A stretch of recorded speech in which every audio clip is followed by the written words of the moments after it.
I thank the chairman. I thank both our chairmans and both our ranking members for calling today's hearing. It's great to see agriculture and financial services come together to address a really big challenge.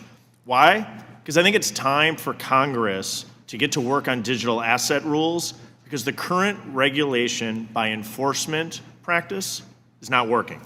Last month, the Financial Services Committee, we asked the SEC Commissioner, Chairman Gensler, for his view on the future of digital assets regulations. And candidly, we didn't learn a lot.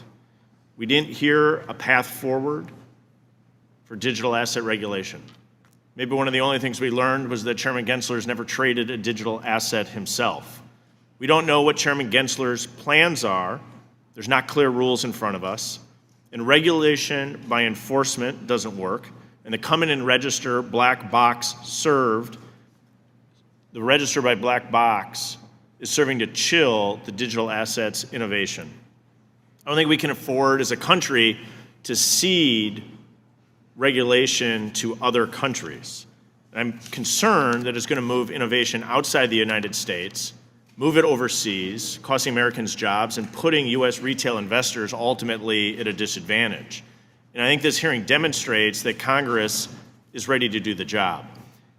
Let me dive in and ask a question, if I can, of you, Mr. Schoenberger. In particular, when we think about the global construct, right? So if we fail to do this here in the United States and we see innovation move abroad, I want to look at what other countries, what other regions are doing. In particular, how do regulators in Europe view blockchain technology? And in particular, how does this attitude differ from that of U.S. regulators? Thank you, Congressman, for the question. So I can speak for the Web3 Foundation that took a very deliberate decision at the time to be headquartered in Switzerland.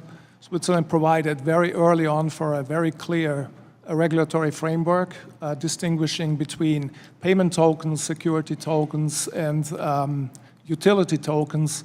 And also the Swiss regulator, FINMA, issued a no-action letter to the Web3 Foundation back already in 2019. So would it, only cognizant of my time, would it be fair to say that they took a much more forward-thinking approach in Switzerland and in Europe?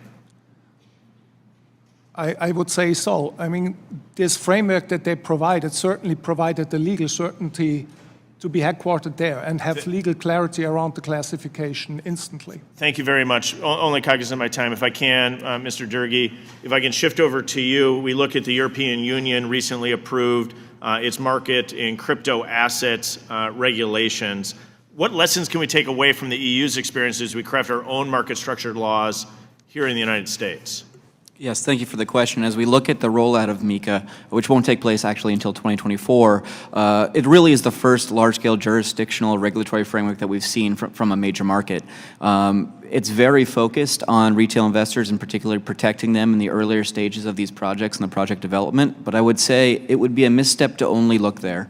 If we look at other jurisdictions out of Dubai, like VARA, we look at MAS out of Singapore, we look at what South Korea is doing, particularly around security tokens and gaming, you start to get a much more holistic view of how the world is approaching the asset class as the United States starts to wait in the wings. And as those countries have more stability, more clarity, not driving forward through a regulatory approach, but putting forward rules and regulations of the road, do you see more investment and innovation occurring in those jurisdictions? Extensively so, and the real example is, I think I'm the only one here that actually runs our early stage venture funds. We have multiple out of Republic that we run, and in the last 3 years there's been a huge shift to offshore investments. I'd say we're doing over 3x investments now offshore as we worked in the U.S. Thank you very much. Cognizant of the time, I'm going to jump, if I can. One final question to you, Mr. Santori.